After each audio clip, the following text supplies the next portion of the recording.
faly miarabanao indray amin'ity fandaharana vaovaony amin'ny GSMMB amin'ny vidéo zany endrika vaovao no entina amintsika manomboka eto dia no iarahantsika mijery voalohany dia ilay fampianarana izay natolotry ny GSMMB voalohany indrindra tena fantatrao ve io baiboly io fototra gasy mahay mamaky baiboly, ny gasy mahay mamaky baiboly dia mila fantatra aloha ny baiboly dia rehefa avy eo tsika dia hianatra mamaky azy amin'izay aoriana kely mandeha toy rehetrarehetra any inona tokoa ary io baiboly io jerentsika hoe avy aiza izy io ahoana ny nanoratana azy ahoana ny nahatongavany taty amintsika inavy ireo boky ao anatiny manahoana ny resaka toky sy andininy ao amin'ny baiboly reny ary amin'ny farantsika dia jeren'ireo dikateny isan-karazany amin'ny baiboly zany dikateny isan-karazany dia inona mbola ilako an'izany amin'izao fotoana izao mbola ilaiko ve ny baiboly amin'izao fotoana izao sa boky efa lany andro izy io dia hitravetrany ary tsika nijeriny hoe inona io baiboly io raha voalohany indrindra dia ny baiboly no boky voatota be indrindra eran-tany hatramin'izay nisiny ary koa boky voadika amin'ny teny pirenena sy teny paritra betsaka indrindra hatramin'izay ny antson'ny vazaha azy moa dia hoe best seller mihitsy io boky io satria noho izay izy voadika amin'ny teny paritra sy voatota be indrindra lafo be indrindra ary izy no boky vita print voalohany indrindra raha natao zany ny vita ny fanaovana print dia izy ny boky vita print voalohany indrindra fahafantarany rehetra azy dia boky masina ho an'ny kristianina ny baiboly ary baiboly koa dia boky entina ampianarana mamaky teny sy manoratra any ambanivohitra rehetrarehetra any dia amin'ny alalan'ny baiboly no ampianarana mamaky teny sy manoratra dia everin'ny olona maro fa nosoratana hatramin'ny voalohany ka hatramin'ny farany io boky io saingy tsy izay no izy fa irahantsika mijery dao aloha atomitsika any amin'ny anarany ary amalitsika n'ilay fiheveran'ny olona teo hoe nosoratana hatramin'ny voalohany ka hatramin'ny farany inona ny anaran'io baiboly io na avaiza le anarana hoe baiboly ny baiboly dia avy amin'ny teny grika hoe biblia izay midika hoe boky maromaro satria non pluriel zany io baiboly io biblia io dia boky zany izy boky maromaro zany ny tena eviny hoe biblia dia ny anglisy no nitondra azy voalohany teto Madagasikara dia nantsony hoe bible zay ny fiantson'ny anglisy le biblia bible dia iny fotsiny no agasina hoe baiboly rehefa taty aoriana fantatsika fa i David Jones sy David Griffiths ireo zany n'olona zay nandika ny baiboly voalohany indrindra missionnaire anglisy izy ireo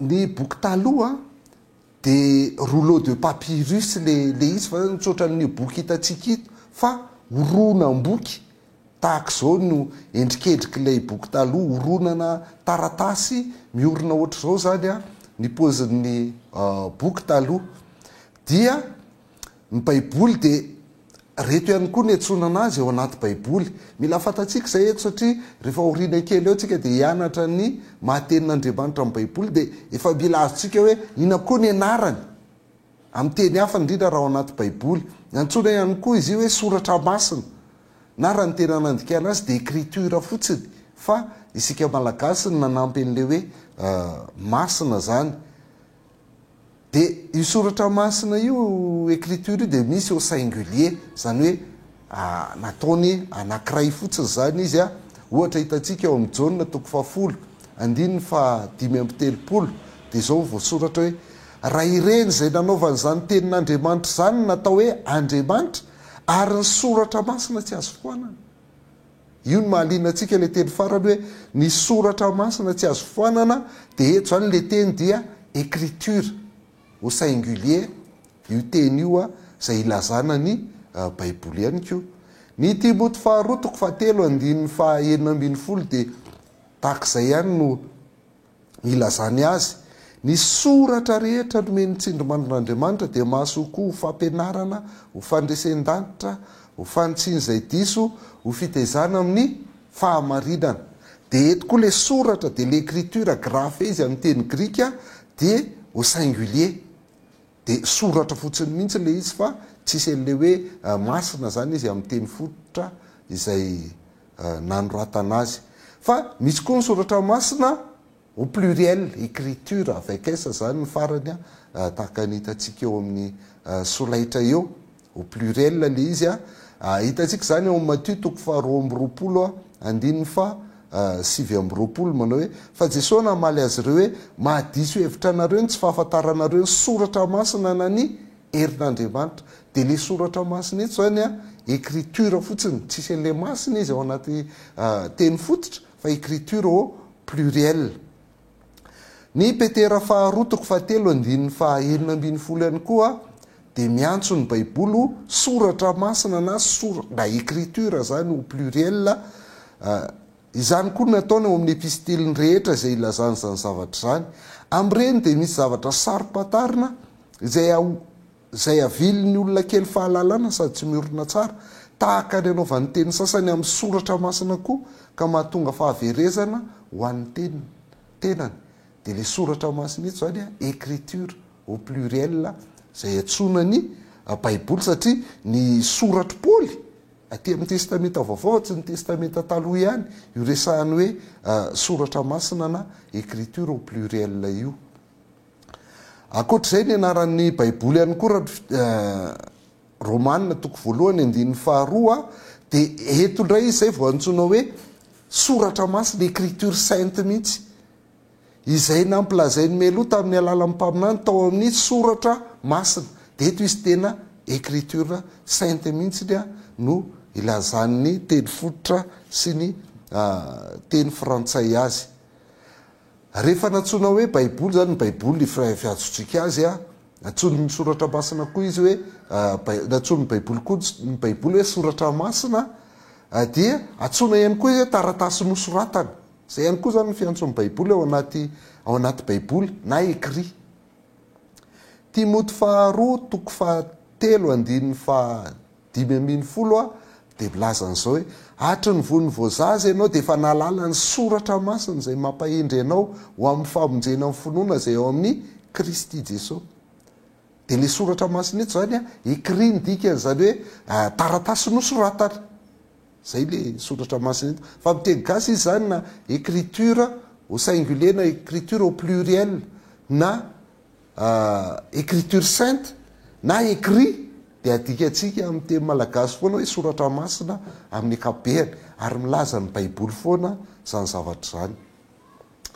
Ny baiboly ihany koa indrindra ny tapany voalohany zany raha ao amin'ny baiboly dia nitsony anazy hoe fanekena taloha, ancienne alliance, zay ihany koa nitsona ny baiboly. Korintianina faharoa toko fahatelo andininy efatra amby folo dia miteny izao hoe efa doto ny sainy fa ambaraka androany dia mbola tsy nesorina ihany zany fisalobonana zany raha vakina ny tenin'ny fanekena taloha, satria ao amin'ny kristiana no anesorana izany.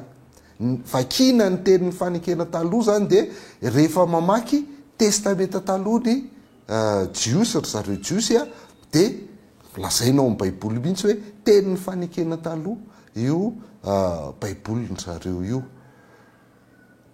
Ny Jaonina toko fahafolo andininy efatra amin'ny telopolo ihany koa dia milaza an'izao hoe dia hoy Jesosy hoe tsy voasoratra ao amin'ny lalàna anareo va hoe hoy aho ianareo Andriamanitra. Dia eto koa izany dia antsoina indray hoe lalàna anareo. Ny Korintianina voalohany toko faefatra amby folo andininy faharaiky amby roapolo dia mbola miteny izay lalàna izay ihany koa izy hoe voasoratra amin'ny lalàna hoe amin'ny olona hafa fiteny sy amin'ny molotry ny olo-kafa no itenenako amin'ity fireneny ity nefa amin'izany aza dia tsy iaino ahy izy hoy ny tompo. Lalàna voasoratra ao anaty baiboly zany io dia lazainy hoe voasoratra amin'ny lalàna hoe Romanina 7:9 indray a ny antsoina azy dia lalàna sy mpaminany. Ankehitriny dia nahariary ny fahamarinana avy amin'ny lalàna avy amin'Andriamanitra zafady, tsy tamin'ny lalàna nefa izany fa ambarany lalàna sy ny mpaminany. Ambarany lalàna sy ny mpaminany dia le lalàna voalohany a le fotsifotsy eto a dia le lalàna le didy fitsipika, fa le lalàna sy ny mpaminany indray dia le baiboly zay efa naneo ny fahamarinana avy amin'Andriamanitra, le testamenta taloha zany io antsoina hoe lalàna sy ny mpaminany io. Antsoina ihany koa hoe tenin'Andriamanitra ny baiboly ao anaty baiboly. Ny baiboly ihany no miteny izany a, tsy mamorontsika fa zay voasoratra ao anaty baiboly ihany mijerentsika. Le tenin'Andriamanitra dia oracle, teny oracle, tenin'Andriamanitra no ilazany azy. Romanina 7:2 ahitantsika an'izay teny izay hoe maro ihany amin'ny lafy rehetra. Voalohany, izy no notolorana ny tenin'Andriamanitra ho andraikiny. Dia fantatsika fa nde teny amin'ny baiboly rehetra dia nomena ny jiosy. Rehefa mamaky ny 1 amin'ny Romanina 7 io tsika dia mahita hoe ina ny tombontsoan'ny jiosy. Dia maro ihany ozy izy amin'ny lafiny rehetra, ny tombontsoany voalohany indrindra dia izy no notolorana ny tenin'Andriamanitra, oracle de Dieu ho andraikiny. Le baiboly zany, le testamenta taloha zany a lazain'ny baiboly hoe tenin'Andriamanitra io. Matteo 5:20 koa dia laza tahaka izany hoe ka dia fohananareo ny tenin'Andriamanitra noho ny fampianarana voatolotra ho anareo. Fohananareo ny tenin'Andriamanitra zay voasoratra ao anaty baiboly zany no tiany lazaina amin'izay a, fa aleonareo manaraka fampianaran'olombelona. Zay no tiany Jesosy Kristy abara amin'ny Timothée 5:21 ity. Hijery indray tsika ny literatiorany baiboly. Inona sy ahoana avy ny literatiorany baiboly io, zany hoe iza ny mpanoratra, ahoana ny nanoratana azy ny isan-karazany. Ny mpanoratra amin'ny baiboly dia ahitana karazan'olona maro be.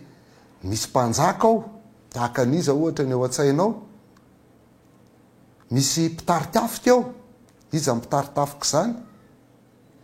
Misy mpanao lalàna ao, iza indray le mpanao lalàna. Misy mpanora-dalàna ao, misy mpanjono. Zany zany dia anisany nanoratra ny baiboly daholo, karazan'olona isan-karazany. Misy mpanakanto, misy dokotera nanoratra ny baiboly, mety fatapatatrao zao zany hoe iza. Misy teolojianina mihitsy nanoratra ny baiboly, iza koa zany.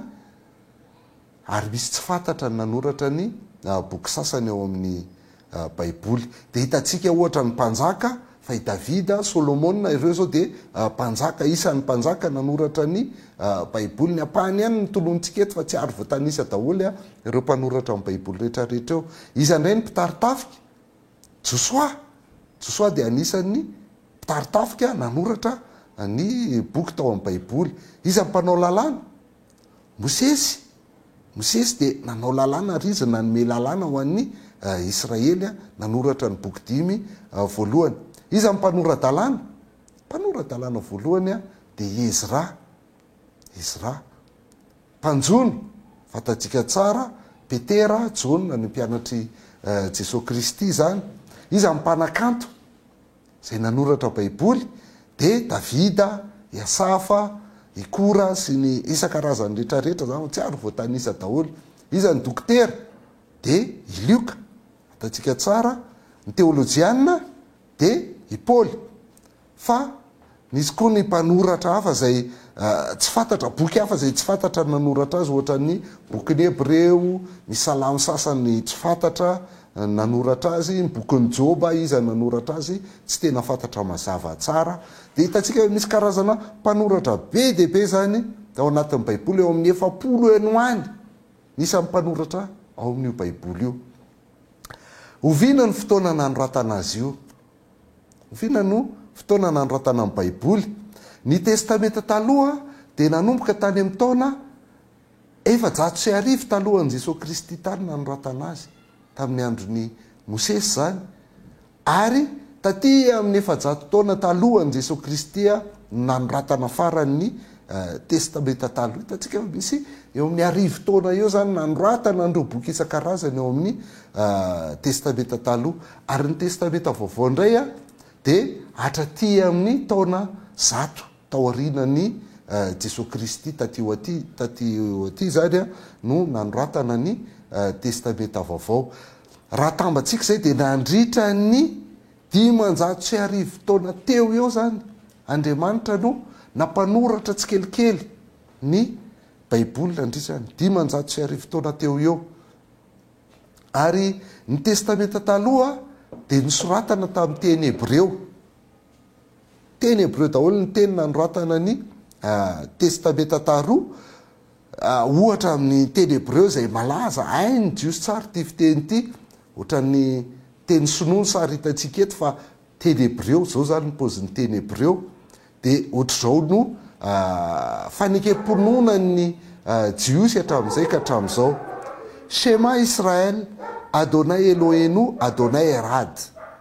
Shema Israel Adonai Elohenu Adonai Erad. Ohatrohatr'izao zany nyendrik'ilay teny Hebreo na noratana azy tamin'ny voalohany. Fa io baiboly io koa dia misy teny arameanina vitsivitsy ao anatiny. Ny testamenta taloha zany ankoatran'ny teny Hebreo. Dia hitantsika ohatra ao amin'ny Ezra 4:4-9 ka hatramin'ny 4:9-12. Dia misy teny arameanina koa ny Ezra 7:2-12 ka hatramin'ny 4:9. Ny Jeremia 10:10-12 koa dia tamin'ny teny arameanina nanoratana azy. Ny Daniel 2:4 ka hatramin'ny 7 sy ny 17 ihany koa dia misy amin'ny teny arameanina.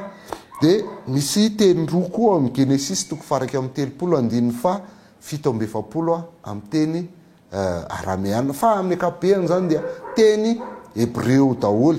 Dia ny endriky ny teny arameanina koa dia tahaka an'io teny Hebreo zay hitantsika io ihany ny fanoratra azy, fa ny famaky azy zany sy ny heviny no samihafa.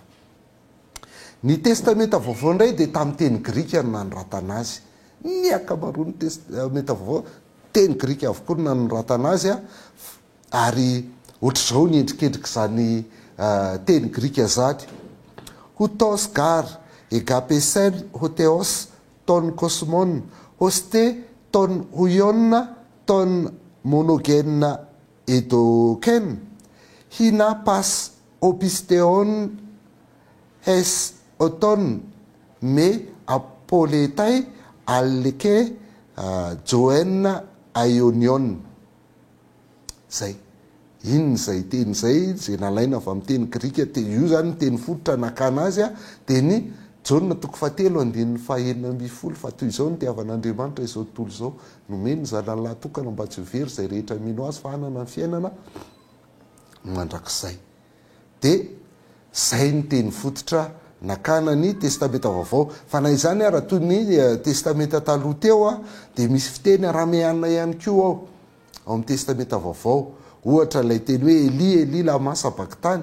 Ny teny amin'ny rameanina io moa zany dia azony zareo jiosy tany tamin'ny zareo izay babo tany Babilôna. Dia nanomboka teo lasa teny arameanina ny fitenin zareo. Dia azo lazaina man'izany fa rehefa tena niteny Jesosy Kristy dia tamin'ny teny arameanina no tenenany. Fa ny mpanoratra kosa amin'ny testamenta vaovao dia tamin'ny teny Grika daholo nanoratany azy. Dia ny Eli lama sabakitany dia amin'ny teny arameanina izay midika hoe Andriamanitra nahoana ny dia mafoy ay ianao. Ny talitakomy,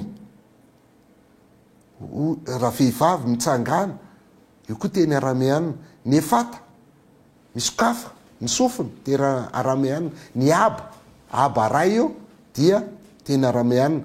Ny maranata ihany koa dia teny arameanina hoe avy Jesosy tompo, maranata. Ny korbana ihany koa dia teny arameanina hoe fa voatokana ho an'Andriamanitra. Fa amin'ny ankapobeny testamenta vaovao dia nisoratana tamin'ny teny Grika ary ny testamenta taloha dia nisoratana tamin'ny teny Hebreo.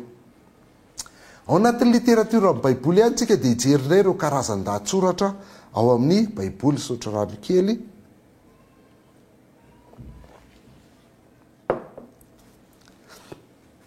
inavy karazan-dahatsoratra ny baiboly ary tena mafinaritra mihitsy an'Andriamanitra satria tsy makaleo mamaky baiboly satria misy karazany be deaibe ny lahatsoratra ao amin'ny baiboly. Ny voalohany dia misy tantara ao, misy tantara ao amin'ny baiboly. Io ny betsaka indrindra ao amin'ny baiboly zany dia tantara. Dia io tantara io no mitondra ny karazan-dahatsoratra hafa rehetra izay hitantsika rehefa avy eo zany ohatra ny tena ahitana tantara betsaka ohatra dia ao amin'ny bokin'ny Genesisy, ny bokin'ny Mpitsara, ny bokin'ny Mpanjaka, ny bokin'ny Nehemia.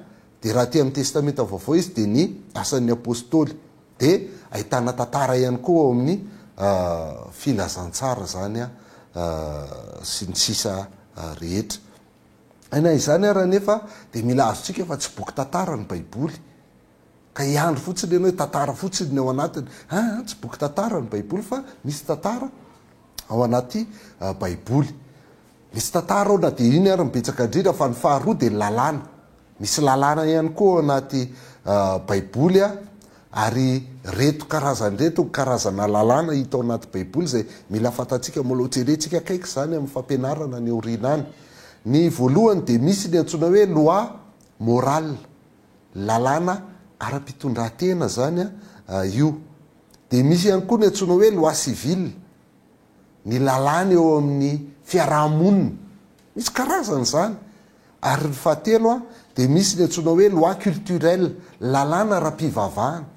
Dia mila haitsika ny manavaka an'ireny, mbola hianatra hamaky baiboly foana tsika ny orinany fa eto dia efa milaza sahady fa misy ireo karazana lalàna ireo zany ao anaty baiboly. Ny tena ahitana an'io lalàna io dia ireo boky 5 voalohany. Ary zay mihitsy moa ny antsona anazy hoe bokin'ny lalàna, ny Genesisy, Exodus, Leviticus, Nomere ary ny Deutéronomie. Ireo zany nantsona hoe bokin'ny lalàna dia ao ny tena ahitana azy. Na izany ary misy tantara kely ao amin'ny Exodus, misy tantara ao amin'ny Nomere. Ny karazan-dahatsoratra fahatelo dia ny faminaniana. Misy faminaniana ihany koa anaty baiboly. Io ny betsaka indrindra aorianan'ny tantara mahagaga ary somary sarotsarotra zay mamaky azy. Dia fantatsika fa misy ny bokin'ny mpaminany zany misy ny mpaminany lehibe, dia misy ihany koa ny mpaminany kely. Fa misy ihany koa ny faminaniana any amin'ny boky tantara isan-karazany ihany. Ny faminaniana dia avy amin'Andriamanitra, fa mety faminaniana mivantana avy amin'Andriamanitra izy io fa mety koa tsy mivantana fa araka ny resaka sy zavatra ifanaovan'ny olona eny no ivoahan'ilay faminaniana. Dia ny tena faminaniana zany dia misy fampitandremana ao ary misy filazana no avy raha ohatra ianareo ka tsy miala amin'io lalan-dratsinareo io dia izao no hitranga, ary na ohatra ianareo ka manaraka ny lalana tsara dia izao no hitranga. Zay no endrik'ilay faminaniana amin'ny ankapobeny. Izy io dia mety miseho amin'ny alalan'ny fahitana.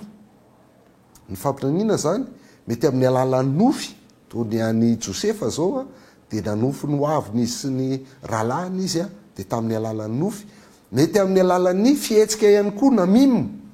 I Ezekela ny tena mpanao an'izay, manao fihetsika izy eny an-dalambe hitan'ny olona rehetra dia misy afatra faminaniana tiana ampitaina zay ao anatiny. Na ihany koa mety amin'ny alalan'ny famantarana isan-karazany io faminaniana io zany. Indraindray faminaniana, misy faminaniana ho an'olona tokana hoe zao no mombanao, zao no avinao. Fa misy koa faminaniana ho ana firenena.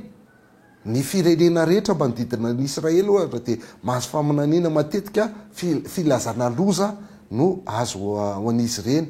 Fa misy koa ny faminaniana ho an'ny Israely zany. Ny karazan-dahatsoratra fahaefatra dia ny tononkalo. Misy tononkalo koa ao anaty baiboly. Ny tononkalo zany dia fanambaran'Andriamanitra amin'ny alalan'ny zava-mitranga eo amin'ny fiainan'ny mpino.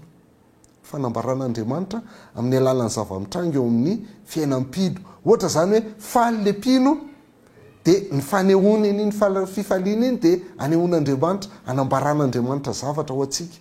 Ny ao anaty fizahan-toetra le mpino dia zay ihany koa, zay zavatra voakany ao anatin'izay dia ahitana ny fanambaran'Andriamanitra. Misy pino ao anaty fanenjehana vahoakan'Andriamanitra, olon'Andriamanitra ao anaty fanenjehana, dia mamoaka tononkalo izy ao anatin'izay zavatra mafilalovan'izay, dia amin'ny alalan'iny Andriamanitra manao fanambarana, na amin'ny ady ihany koa izay lalovan'ny pino zany.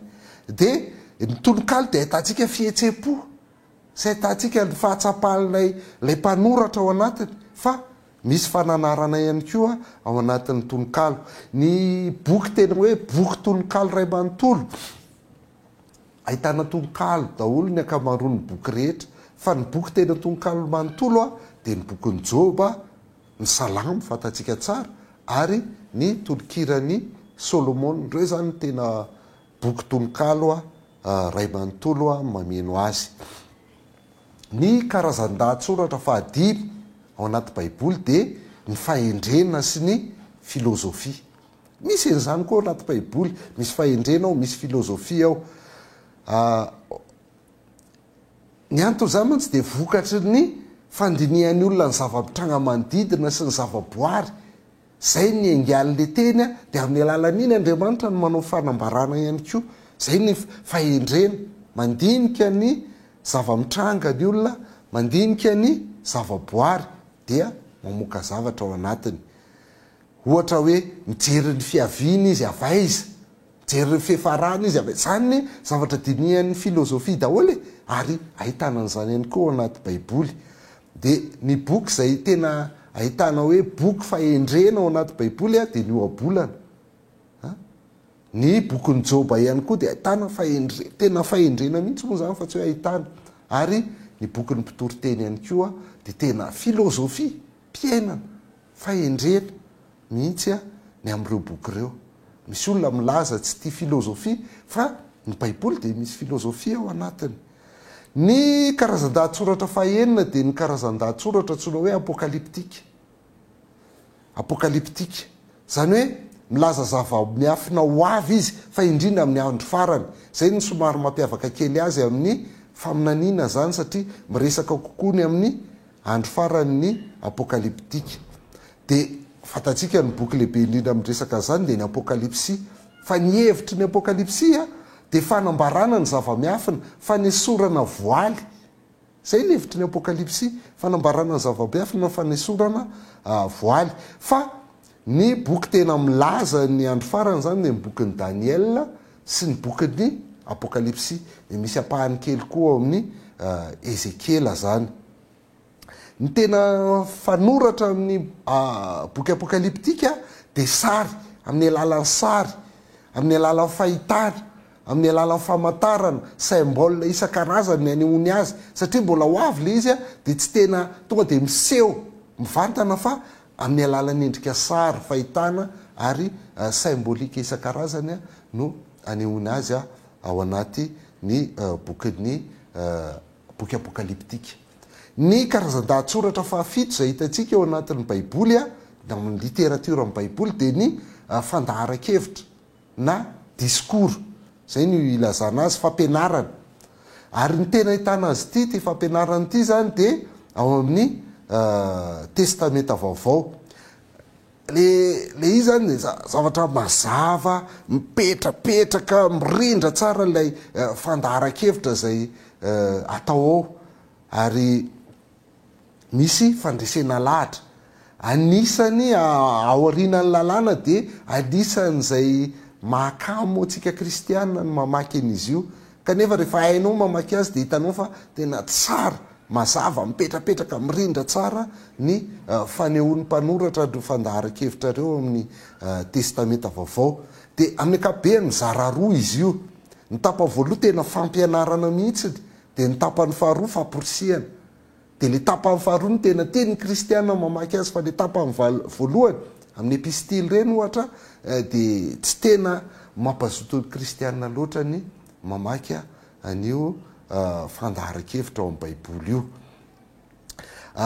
Tahaka izao ny fitrangan'le izy zany raha ho jerentsika ny endrik'le fampianarana sy famporisihana ao amin'ny baiboly. Raha jerentsika ohatra ny bokin'ny Romanina, io tena anisany ngezabe mihitsy ny maneho azy. Ny bokin'ny Romanina dia ny toko voalohany ka hatramin'ny toko faraky ambin'ny folo dia fampianarana. Toko raiky ambin'ny folo be zao zany fampianarana fotsiny.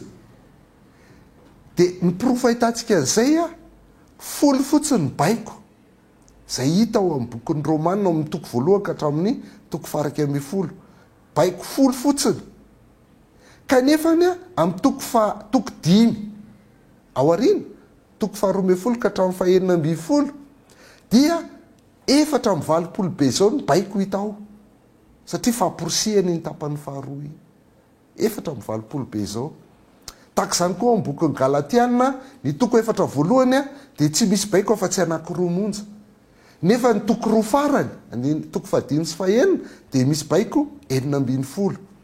Ho an'ny Efesiana ny toko 3 voalohany izay fampianarana dia tsy misy baiko na iray azy. Tsisy mihitsy. Nefa dia ny toko 3 faharoa, tapany faharoa ny toko 4, 5, 9 dia misy baiko 70 be zao. Tahaka izany koa ny Kolosiana ny toko 2 voalohany izay fampianarana dia misy 4 fotsiny ny baiko ao anatiny. Fa ny toko 2 faharoa izay famporisihana dia misy baiko 430. Ny Tesaloniana voalohany a ny toko 3 voalohany tsisy baiko mihitsy satria fampianarana io. Fa ny toko 2 farany a dia misy famporisihana 430. Ary ny Tesaloniana faharoa ny toko voalohany izay fampianarana dia tsy misy baiko mihitsy a dia ny toko 2 farany a dia misy baiko 40. Zany ny tena nehoana amintsika fa isika rehefa mamaky baiboly dia maika foana hita hoe inona ny tokony atao, inona ny tsy tokony atao, mitady baiko. Fa misy fampianarana mila raisina aloha. Dia rehefa azonao tsara zay ohatra ny Romanina dia zay vao miditra amin'ny toko 12 izy koa amin'izany raha lany ny famindrapon'Andriamanitra mangataka aminareo atolory zany baiko daholo zany atolory ny tenanareo fanaritra velona masina sitrak'Andriamanitra dia fanimpom-panahy tokony ataonareo zany. Aza manaraka amin'ny fanao zao tontolo zao mbola baiko daholo zany miova amin'ny fanaovazana ny saina amantaranareo sitrapon'Andriamanitra izay tsara sy marina ary ankasitrahana. Dia hitantsika arak'izay fa ny fandaharan-kevitra ao anaty baiboly a dia mizara roa. Misy ny fampianarana toko 420 izy fa tsisy baiko afa-tsy 20 ao. Ary misy ny famporisihana toko 40 fotsiny nefa misy baiko 750 sy 200 be zao ao anatiny. Ny farany a karazan-dahatsoratra farany ao amin'ny baiboly dia ny karazan-dahatsoratra manokana zany satria misy ny biografia ohatra izay fitantarana ny fiainan'olona hatramin'izy voateraka ka mandra-pahafatiny a dia misy an'izany ao amin'ny baiboly.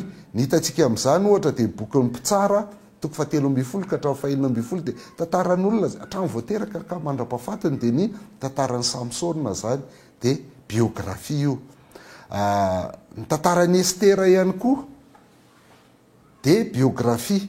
Ny mpitsara toko 9 ka hatramin'ny 9 koa ny Gideona dia biografia fa tsy tena feno zany satria tsy hitantsika ny naterahany Estera, tsy hitantsika ny naterahany Gideona. Kanefa mila fantatsika fa tsy izay rehetra boky mitondra anaran'olona akory dia biografia avokoa. Fa misy le olona ny nanoratra azy matombo mitondra ny anarany iny. Fa misy koa izy ny tantaraina matombo mitondra ny anarany iny. Ka eo zany ny biografia fitantarana fiainan'olona. Misy koa ny fanoharana ao anaty baiboly. Ary rehefa fanoharana ireny matetika dia any anaty fandaharan-kevitra no isehoany dia hitantsika ny tena mampiasa betsaka azy moa dia Jesosy Kristy. Fa any amin'ny testamenta taloha koa misy fanoharana. Ny Natana sy Davida tamin'ny Davida avy dragadraga tamin'ny Batseba dia namono ny Oria dia nanao fanoharana taminy Natana hoe nisy olona ho mpanan-karena be izy manana ondry be dia be dia nisy olona mpiray vodiridrina taminy tsy manana fa ondry ray dia rehefa tonga izy avy eo nanana vahiny le mpanan-karena dia tsy ny ondry no nalainy fa le ondry tokana n'le mpiray vodiridrina taminy nalainy. Dia tezitra be Davida hoe raha mbola velona koa Jehovah tsy maintsy atao maty zany olona zany. Dia izy Natana hoe ianao nge zany ry mpanjaka, ianao zany ampitana hafatra tena efikasy mihitsy ity resaka fanoharana ity zany dia izay ny karazan-dahatsoratra fahavalo manokana. Raha iverenantsika izy rehetrarehetra dia reto zany ny karazan-dahatsoratra ao anaty baiboly. Misy tantara ao zay be indrindra, misy lalàna ao fa tsy boky ny lalàna fotsiny ny baiboly ka hijerentsika foana ny tokony atao sy ny tsy tokony atao, fa misy faminaniana koa ao anaty baiboly, misy tononkalo koa ao anaty baiboly, misy fahendrena sy filozofia koa ao anaty baiboly, ary misy ihany koa ny karazan-dahatsoratra apokaliptika, dia misy ihany koa ny fandaharan-kevitra, ary misy ny manokana dia ny biografia sy ny fanoharana zany ny karazan-dahatsoratra ao anaty baiboly. Tatsika fa samy hafa, misy karazany be dia be io karazan-dahatsoratra io arena zany, arena ho an'ny baiboly izany fa samy hafany zany. Ka rehefa mamaky baiboly tsika, raha te ahay hamaky baiboly dia ilaina ny jery tsara ireo karazan-dahatsoratra ireo, fa tsy tonga dia mamaky fotsiny fa mila fantarina inona ty karazan-dahatsoratra izay vakiko ty. Hiditra indray tsika amin'ny fizaran'ny baiboly. Manahoana ny io fizaran'ny baiboly io? Tahaka ny mpanoratra rehetra, rehefa manoratra ny mpanoratra dia manoratra fotsiny izy, dia mitohy ny fanoratany fa tsy mametraka toko sy andininy izy. Dia mpanoratra ny baiboly koa ohatr'izany, rehefa nanoratra ny baiboly izy dia tsy nametraka izy hoe toko voalohany andininy voalohany, inona ny ataoko tamin'ny voalohany Andriamanitra nanahary lanitra sy ny tany, dia inona indray ny ataoko amin'ny andininy faharoa, tsy nanana an'izany izy, fa nanoratra fotsiny izy, nanoratra fotsiny ireo mpanoratra ireo.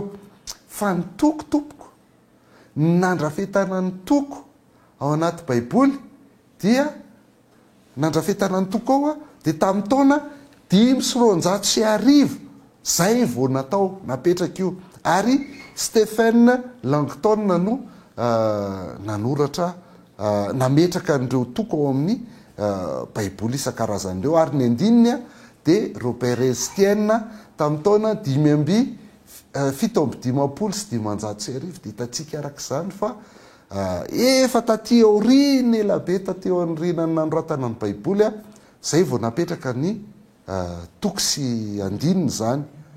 Ka noho izany, ary hitantsika rehefa tena mamaky ianao dia tsy dia mitombona foana ny fanapahana natao hoe eto ny toko ray, eto ny andininy ray, tsy dia hita loatra zay fanapahana isan-karazany zay. Ohatra rehefa mamaky tsika ny Genesis toko voalohany dia tokony mbola mitohy hatramin'ny toko faharoa andininy voalohany ka hatramin'ny fahatelo izy io. Tena mbola hevitra anankiray ny Genesis toko voalohany ka hatramin'ny toko faharoa andininy fahatelo. Toy izany koa ny Isaia toko faharoa amby 50, 3:50 azafady, tokony manomboka any amin'ny Isaia toko faharoa amby 50 andininy faharoa ambin'ny folo io resaka momba n'ilay mpanompo mijaly fadiran'ovana io zany. Kanefany dia misy tsy mety ny fomba nametrahana ny toko satria olombelona tsy inspiré zany raha filaza azy no nametraka n'ireny toko sy andininy ao amin'ny baiboly ireny.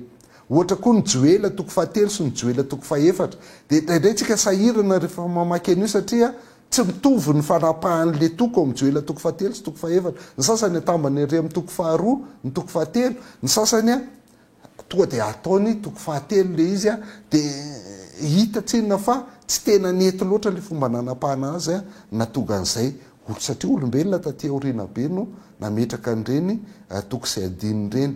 Ny Jaona voalohany ihany koa ny toko voalohany sy ny toko faharoa dia tokony mbola nitohy anankiray iny. Ny farany toko voalohany izy niteny hoe raha hoy isika tsy manana hoditsika dia mba hampandainga azy, ary ny teniny tsy ao anatsika. Raha meka fahotantsika isika dia matoky sy mana izy ka mamela amin'ny fahotantsika ary manadio antsika ho afaka amin'ny tsy fahamarinana rehetra. Fa raha hoy isika tsy manana hoditsika dia mampandaika azy ary ny teniny tsy ao anatsika. Dia tokony mbola mitohy hoe ry malala zany ny soratako aminareo mba tsy hanotanareo, fa raha misy olona manota dia manana solo vava amin'ray izy dia Kristy Jesosy zay marina. Dia tokony tambatra zany io dia tsarana toko voalohany sy toko faharoa. Dia mila azontsika ihany koa ny soramandry tompoko ao anaty baiboly dia tsy avy amin'ny mpanoratra ny soramandry, fa ny éditeur taty aoriana nanao an'io, ary rehefa mijery ianao dia tsy mitovy ny soramandry na amin'ny baiboly protestanta fotsiny ihany aza. lay fanotsiana fahenina sy fahadimya dia tsy mitovy mihitsy ny soramandry. Isika nefa matetika rehefa maky tenin'Andriamanitra dia manao foana hoe amin'ny anaran'i Jesosy dia vakitsika ilay soramandry. Tsy avy amin'ny mpanoratra iny, tsy inspiré iny, tsy tenin'Andriamanitra ny soramandry fa natao repère ho antsika fotsiny mba hitantsika hoe aiza hoeza moa misy ny tantarany le zanak'Adala sy ny farantsa very sy ny ondrikely very. Dia rehefa mamaky ny Luka 5:10 ianao dia tsy manao hoe amin'ny anaran'i Jesosy ny amin'ny farantsa very sy ny ondry very sy ny zanak'Adala fa satria tsy tenin'Andriamanitra reny fa repère fotsiny. Hitantsika hoe zay no hita ao anatin'ny Luka 5:10. Ka ny mpanatota ny baiboly tateo arina zany nametraka an'ireny fa tsy tenin'Andriamanitra akory ireny soramandry reny. Repère fotsiny reny. Na ny toko sy ny andininy dia repère ho antsika fotsiny. Nandray teny anankiray feza teny iray dia tapahantsika ilay satria misy andininy samihafa ao anatiny. Dia lasa tsy azontsika ilay tian'ilay olona tian'ny mpanoratra olona zay. Fa repère fotsiny reny mba ahafahantsika mijery hoe aiza moa ilay teny hoe fa toy izao ny tiavan'Andriamanitra zao tontolo izao. Jaonina 2:5 repère. Fa tsy nametraka an'izany akory Jaonina tamin'izy nanoratra hoe ataoko 2:7 dia ataoko 5:20 le hoe fa toy izao ny tiavan'Andriamanitra. Tsy izany. Dia ohatr'izay koa ny soramandry repère ho antsika daholo ireny zavatra ireny. Raha tetsy am-boalohany tsika ny teny hoe ny baiboly dia biblia, boky maromaro, fitambarana boky maromaro. Dia eto indray tsika idao hijery amin'izay ary tsika hoe inavy ireo boky mamaritra ny boky ao anaty baiboly.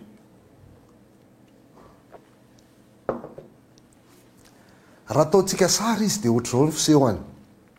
Ny Genesis, Exodus, Leviticus, Nomery, Deutéronomie dia misy indray ny anankiray karazany hafa.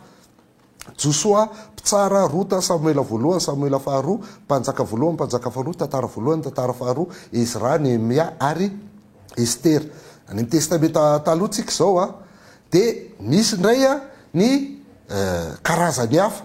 Ny bokin'ny Joba, ny Salamo, ny ohabolana, ny mpitoroteny ary ny torokiran'ny Solomona ary ny karazany manaraka. Mpaminany lehibe dia ny Isaia, Jeremia, mpitoroteny, Ezekela ary Daniela. Dia ny farany ny mpaminany kely Hosea, Joela, Amosa, Obadi, Jona, Mika, Naoma, Abakoka, Zefania, Agai, Zakaria ary Malaki. Zay reo ny boky mandrafitra ny testamenta taloha. Ny an'ny testamenta vaovao indray dia fantatsika Matteo, Marka, Luka, Jaona, Asany Apôstôly, Romanina, Korintianina voalohany, Korintianina faharoa, Galatianina, Efesianina, Filipianina, Kolosianina, Tesalonianina voalohany, Tesalonianina faharoa, Timoty voalohany, Timoty faharoa, Titus, Filemona, Hebreo, Jakoba, Petera voalohany, Petera faharoa, Jaona voalohany, Jaona faharoa, Jaona fahatelo, Joda ary Apokalipsy. Reo zany ny boky 490 mandrafitra ny baiboly. Manahoana ny fizaran'izy ireo. Rehefa atamantsika ny fizaran'izy ireo dia tahaka an'ity fafana ity zany, ity tableau ity. Ny testamenta taloha le tapany voalohany jerentsika Genesis ka hatramin'ny Deutéronomie dia io lay fototry ny fanekena taloha. Io zany ny tantara iangian'ny fanekena taloha rehetra. Ireo boky dimy voalohany. Ary io dia mitovy amin'ny Matteo, Marka, Luka, Jaona ty amin'ny testamenta vaovao dia iny koa ny fototry ny fanekena vaovao. Ny Josoa hatramin'ny Estera indray le tany saitsika teo dia maneho ny tantara ny vahoaka an'Andriamanitra. Le fototra teo dia tantara zao, tantara ny vahoaka an'Andriamanitra. Dia mitovy amin'izay izy aty amin'ny testamenta vaovao ny asan'ny apôstôly indray ny tantara ny vahoaka an'Andriamanitra aty amin'ny fanekena vaovao. Zay le izy. Dia ao aorianany tantara ny vahoaka an'Andriamanitra dia misy ny bokin'ny Joba ka hatramin'ny bokin'ny tonokiran'ny Solomona dia maneho indray io ny endriky ny fiainan'ny vahoaka an'Andriamanitra tany amin'ny testamenta taloha. Dia mitovy amin'ny bokin'ny ny epistily zany izy aty amin'ny testamenta vaovao, ny Romanina ka hatramin'ny bokin'ny Joda dia fampiorenana indray ny vahoaka an'Andriamanitra aty amin'ny testamenta vaovao io. Tatsika fa mifandray fandrafitra tsara ny fizarany ny testamenta taloha sy ny testamenta vaovao. Ny faminaniana Isaia ka hatramin'ny Malakia dia faminaniana milaza ny amin'ny fahatongavan'i Jesosy Kristy. de mitovy am'izay tapafaran'izay ny aty amin'ny testamenta vaovao ny bokyny apokalipsy de filazana indray ny fiverenany satria efa tonga izy de milaza indray ny fiverenany Jesosy Kristy. Ohatra zao zany ny firafitra ireo boky ireo ao anaty baiboly. Na de samy hafa ary misy karazany isan-karazany ary amin'ny boky ao anaty baiboly de brahiny izy ireo. Zay mampiavaka an'ity baiboly ity mihoatra amin'ny boky hafa rehetra. Misy boky 900 isan-karazany ao fa mirahina ireo boky ireo. Tsy misy mifanohatra. Mirahina izy no ny afatra entiny, zany hoe ny afatra entiny de tsy misy mifanohatra mihitsy fa mifandray tsara. Ny afatra entin'ireo boky 900 rehetrarehetra de manambara ny tenany amin'ny alalan'ny asany Andriamanitra, zay ny afatra. Le Andriamanitra manambara ny tenany amin'ny alalan'ny asany zany, zay ny afatra hitantsika ao. De hitantsika ao anatin'ireo boky rehetra ireo koa le Andriamanitra zay manambara ny famonjen'ny olombelona. Andriamanitra manambara ny famonjen'ny olombelona. De hitantsika ao anatin'ireo ihany koa fa ny tanjon'ireo boky 900 ireo na any amin'ny testamenta taloha na ty amin'ny testamenta vaovao de ny anambara ny i Jesosy Kristy. Izy io Jesosy Kristy io. Zay ny tanjon'ireo boky rehetrarehetra ireo. Famirahina ihany koa izy ireo noho ny fiaviany. Satria ny fiaviany de tokana. Hitantsika teo fa mpanoratra be de be mihoatra ny 700 fa tokana ihany ny avian'io baiboly io. Raha ny Petera faharoa toko voalohany 9:20 no vakitsika de zao lazainy. Fa tsy nisy faminaniana avy tamin'ny sitrapon'ny olona tany aloha rehetra, fa avy tamin'Andriamanitra ny tenenan'ny olona arak'izay nitondran'ny fanahy masina azy. Avy tamin'Andriamanitra ny tenenan'ny olona ozy izy arak'izay nitondran'ny fanahy masina azy. Avy amin'Andriamanitra zany ny avian'io boky io, na de fotoana 500 taona ary ny elanelany nanoratana azy de mitovy daholo ny afatra entiny satria tokana ny aviany. Na de 700 ary mpanoratra tokana ny aviany dia avy tamin'Andriamanitra ny tenenan'ny olona amin'ny faminaniana ao anaty baiboly araka nitondran'ny fanahy masina ireo mpanoratra ireo.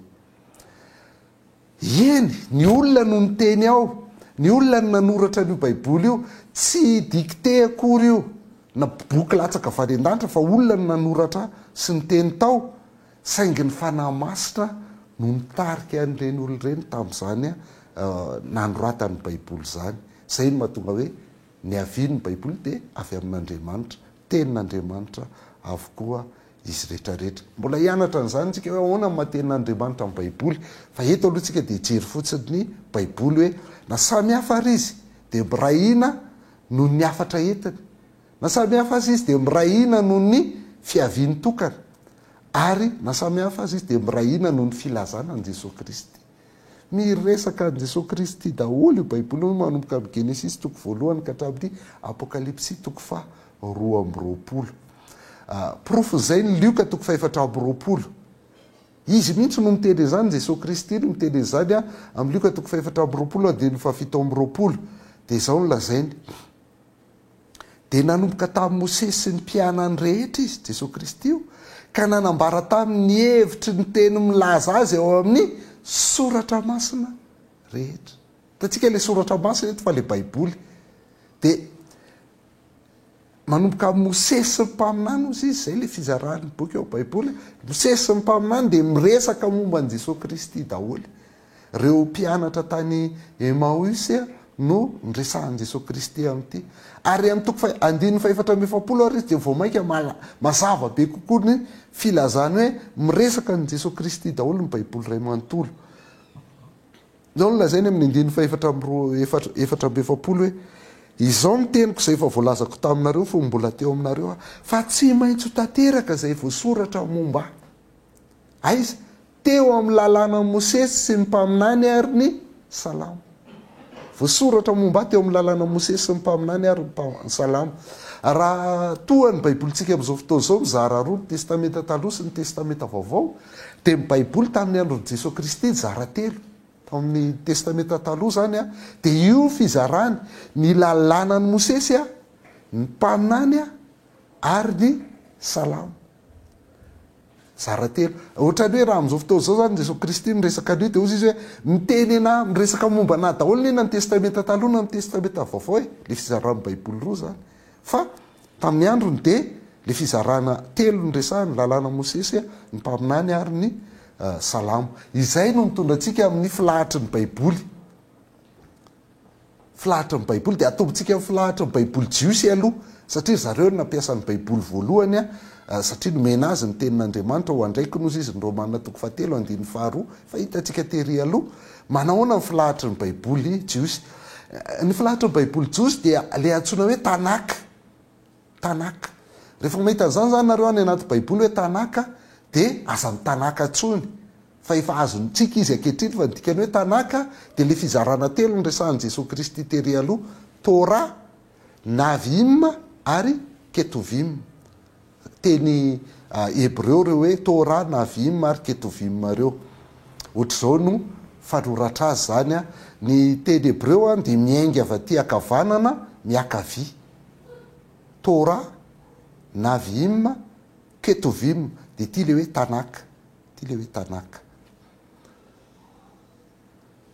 ny hevitr'ireo de zao le tora io le lalàna mosesy ozy jesosy kristy tery aloha navim reo le mpaminany midika an'zany navim zany ary ny ketovim de soratra salamo ozy jesosy kristy tamin'ny lioka toko fahefatra ambyroapolo andiny fahefatra ambefapolo ny vakitsika tetsy aloha zay zany ny fizaran'ny baiboly jiosy lalàna sy mpaminany ary soratra tahakiny ahoana ny tora inavy ny boky hitantsika eo amin'ny tora ny ao amin'ny tora de ny genesis exodosy leviticus nomera ary deutéronomie ny hitao saingy ny filazany jiosy azy de le teny voalohany ao am'le boky ino no anonany azy ohatra zany ny genesis de ny andikan'ny jiosy azy de hoe tamin'ny voalohany bereshit de ny exodosy indray de hoe ary izao no anarana zay ny anarany shemot de ny leviticus indray de hoe ary nantsoiny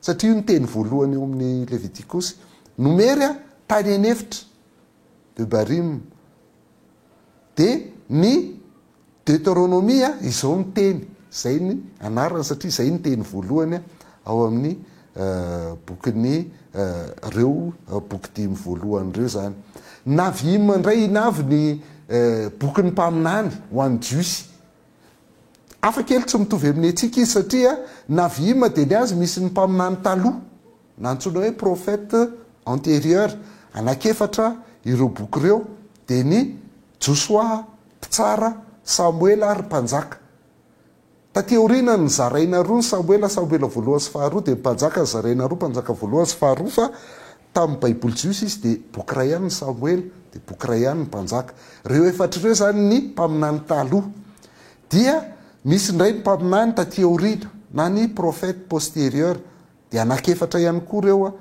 boky reo boky efatra izy tamin'ny baiboly jiosy de ny isaia jeremia ezekely ary ny mpaminany kely 12 iny zany ny boky faefatra le mpaminany kely 12 zay nataomadry zareo ho boky anankiray zany de hitantsika fa tsy eo ny bokyny daniel zany tsy anisan'ny bokyny mpaminany ho an'ny jiosy ny ketovim indray tsika zao inona indray ireo boky ao anatin'ny ketovim nany soratra de tia koa tahaka an'le mpaminany teo misy le antsoina hoe écrit antérieur soratra taloha zany tany aloha de io de ahitanany salamo ho abolana ary joba de hitantsika eto fa lay salamo boky voalohany amin'ny ketovim am'le soratra de zay no natonga an' jesosy kristy ny teny hoe salamo lalàna mosesy ny mpaminany ary salamo am'le fizaran'ny baiboly anankitelo ho an'ny jiosy salamo ho abolana ary joba zay ny écrit antérieur de misy ny antsoina hoe reo oronam-boky dimy na megilote ihany koa no filazana azy de ny oronam-boky dimy de ny tononkirany solomona rota fitomanina mpitoroteny ary estera reo de boky famaky isaky ny fety na andro firavoravona ozy ny filazan'ny baibolyntsika anazy de boky vakina isaky ny fety reo de zay mahatonga anazy mitambatra ao tononkirany solomona rota fitomanina mpitoroteny ary estera de zay vao misy ny écrit postérieur ny soratra tateoriana zany a de misy an'reto boky telo reto, boky ny Daniel de ny Ezra sy ny Néhémia koa boky ray tamin'izany ary ny boky tantara. Ny tantara zany no mamarana ny boky ny testamenta taloha ny jiosy. De rehefa atambatra zay a dia 420 zany ny boky testamenta taloha ny jiosy, 420 izy, raha 730 izy am'izao androtsika zao. De hojerentsika indray raha zay ny filahatry ny baiboly jiosy de ny dikatenin'ny baiboly, satria nadiky io baiboly io zany. Fantatsika efa hatramin'ny voalohany efa nresantsika tetsy aloha dia tamin'ny teny hebreo nanoratana ny baiboly le testamenta taloha rehetra ny tanysaitsika teo rehetra zany dia tamin'ny teny hebreo avokoa. Fa rehefa babo tany Babilôna ny jiosy dia lasa teny arameana indray ny fiteny mahazatra ny zareo fa tsy teny hebreo intsony, lasa teny arameana indray ny mahazatra azy. De tateoriana indray rehefa azony Alexandre le Grand ny fanjakana, resy zany ny babiloniana, resy mediana sy ny persiana, de resy ny grika Alexandre le Grand indray ny mediana sy ny persiana, de lasa teny grika avokoa ny fiteny rehetra. Ohatra ny teny anglisy am'izao fotoana zao zany ny teny grika tamin'izany fotoana zany, ny lasa io daholo ny fitenin'ny olona rehetrarehetra. De reo jiosy tany am-pelezana de lasa ny teny grika fa tsy ny teny hebreo intsony, ary ny jiosy taty Palestina de lasa ny teny arameana. De sahirana zany zareo namaky ny baiboly zay amin'ny teny hebreo nanomboka teo, de nanapa-kevitra i Ptoleme zay nandimby any Alexandre le Grand, mpitondra grika, fa ampandika ny Torah amin'ny teny grika. Nanapa-kevitra izy fa andao adika amin'ny teny grika ny teny Torah satria ny Torah satria efa lasa manomboka amin'ny teny grika daholo ny olona rehetra nanomboka teo zany. De niantso mpanorad-dalàna jiosy 270 izy handika ny Torah amin'ny teny grika. De araka ny voalaza zany ny lovatsofina de hoe voatika n'izy ireo tao anatin'ny 270 andro monja ny Torah. Aingana be 270 isany de 270 andro monja no nandikany Torah amin'ny teny grika. De tateoriana de nadika avokoa tsy ny Torah fotsiny zany le boky 5 fotsiny, fa ny boky ny testamenta taloha rehetra de nadika amin'ny teny grika avokoa tateoriana. De izay ny nanomeny hoe 70. Dikany hoe 70 de 70 araky nisan'le jiosy nandika azy zany sy nisan'ny andro zay nandikany an'le Torah tamin'ny voalohany. De zay no nanomeny 70. Ny 70 zany de dika teny voalohan'ny baiboly avy amin'ny teny hebreo amin'ny teny grika. Teo amin'ny taona 300 ka hatramin'ny 500 tao alohan'i Jesosy Kristy no nandikana an'io 70 io zany nanoratana an'ireo testamenta taloha reo rehetra reo nadika tamin'ny teny grika. Ary io koa no mbola ampiasaindry Jesosy Kristy taty amin'ny testamenta vaovao, io 70 io. Zay mahatonga antsika mahita rehefa misy fitanisanan'ny testamenta taloha de tsy mitovy loatra amin'ny testamenta taloha atsika le izy satria 70 io no nampiasaindry Jesosy Kristy tamin'izany. Zay avy amin'io no nakany mpanoratra hebreo ny fitanisana ny testamenta taloha rehetra zay nataony. Dikan'izany de zao tsy nandany fandikana amin'ny baiboly amin'ny teny hafa Jesosy Kristy, tsy mitovy amin'ny Coran de tsy azo adika mihitsy, ary raha vo adika izy de tsy misy, tsy manana heviny tsony. Fa ny any Jesosy Kristy dia nanaiky ny fandikanany baiboly amin'ny teny grika satria zay le vakiny rehefa amin'ny Luka 4 rehefa namaky baiboly tao amin'ny sinagoga izy de namaky baiboly tamin'ny 70 teny grika no nandikany azy. Jerentsika kely momba n'ity 70 ty dia ajanontsika eto ny fampianarana tapany voalohany amin'ity, de rehefa aveotsika hiditra amin'ny tapany faharoa indray momba ny baiboly zany rehefa amin'ny vidéo manaraka mba tsy alavabe loatra ny vidéo zay hojerenao. Inona ny septante? Ny septante zany dia baiboly jiosy nadika tamin'ny teny grika. Zay ny atao hoe septante. Baiboly jiosy nadika tamin'ny teny grika fa tsy teny hébreu intsony zany le izy.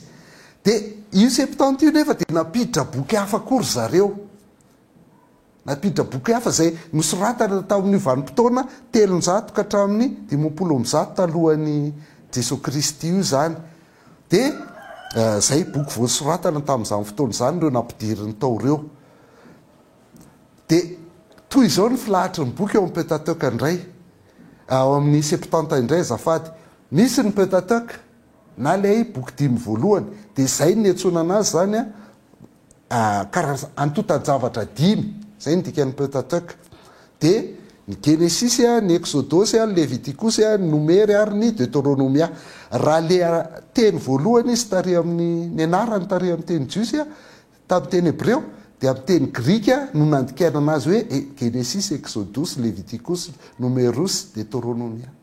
Afa amin'ny teny grika zany le anaran'ny baiboly zay ampiasaintsika amin'izao fotoana izao io, fa tsy tamin'ny teny hébreu zay nanoratana amin'ny baiboly voalohany. De nisy zany ny Pentateuque le boky 5 voalohany de nisy indray ny livre historique. De rehefa tsy mitovy le any jiosy taloha ny nandrafetany reto mpanoradalàna manampahaizana tamin'ny septante reto, fa novainy ny filahatra le izy. Raha prophètes antérieurs tao aorinan'ny Torah tamin'ny jiosy, de livre historique indray izy misy 12 ireo boky ireo. De ny Josua, Pitsara, Rota, de teto ny sarahana ny Samuela sy ny mpanjaka. Natao mpanjaka voalohany, mpanjaka faharoa, mpanjaka fahatelo, mpanjaka fahefatra le boky. Fa ny mpanjaka voalohany sy ny mpanjaka faharoa de boky Samuela, Samuela voalohany sy Samuela faharoa. De ny mpanjaka faharoa sy mpanjaka fahatelo no mpanjaka voalohany sy mpanjaka faharoa amintsika amin'izao fotoana izao. De napiditra ny paralipomène voalohany zareo, paralipomène faharoa, tsy boky tsisy tao amin'ny boky jiosy io fa nampidiriny zareo. De nisy ny boky ny Ezra, de nisy ny Ezra faharoa. Ny Ezra io koa vao nampidiriny le misy an'ity sary dièse ty, de nampidiriny zareo. Fa le Ezra faharoa io ny boky ny Ezra sy Néhémie. De nisy ny Estera, fa ny ampy koa ny boky ny Estera, de le Estera grika. De nisy ny boky ny Jodita, boky ny Tobi, boky vao nampidiriny zareo koa zany tamin'ny androny. De ny Makabeo voalohany, Makabeo faharoa, Makabeo fahatelo ary Makabeo fahefatra. Makabeo fahatelo sy fahefatra de tsy ananantsika mihitsiny fa ohatr'izay. Ireo zany lay livre historique 12 nataon'ny mpanika ny septante. De aorin'izay de miditra amin'ny livre poétique indray, boky tononkalo zany. De nisy anankisivy izy ireo nandrafetany azy. De ny boky ny Salamo de ny Oden'ny Solomona na fahendren'ny Solomona zay tsy ananantsika io boky io. Ny boky ny oabolana mpitorokiteny, ny torokira Solomona ary ny boky ny Job. De misy amin'izay le fahendren'ny Solomona indray anankiray ty hafa no le Oden'ny Solomona tery, de ny Ecclésiastique ary ny Salamon'ny Solomona. De ireo telo faran'ireo sy lay Oden'ny Solomona zany vao nampidirina tao amin'io septante io. De ny Pentateuque, ny livre historique, ny livre poétique, de misy indray ny antsoina hoe livre prophétique. Zay zany zay vao miditra amin'le mpaminany izy. De tsy mitovy amin'ilay fandaharany ny jiosy azy tary indray nandrafetan'ny septante azy, fa nisy ny mpaminany kely 12 teo ihany reny. De Isaia, Jeremia, de ny ampy Baroka ihany koa reny zareo de ny fitomanina, de misy koa ny Baroka fahenina, de ny Ezekiela, de nisy Daniela grika. Izy toko 13, de ny boky ny Daniela, de avy eo ny Daniela grika anankiray faran'indray. Zay marika amin'ny 20 ny boky faminaniana. Nisy hafa zany nampidiriny zareo tao anatin'ilay septante. De rehefa ataovantsika zany ny isan'ny boky eo amin'ny septante, raha 420 izy ny amin'ny baiboly jiosy de 350 kosa indray izy aty amin'ny septante zany be deaibe. Ohatrohatr' zao ny endrik'ilay septante tamin'izany fotoany zany ajanitrekia eto aloha zany a ny tapany voalohany amin'ity fampianarana momba amin'ny baiboly ity fa ho toizantsika ihany ny dikatenin'ny baiboly a amin'ny tapany faharoa amin'ny fampianarana ny baiboly zany a dia manasanao mbola anaraka an'izany hatrany a fa tapitra teo aloha ny amin'ity video ray ity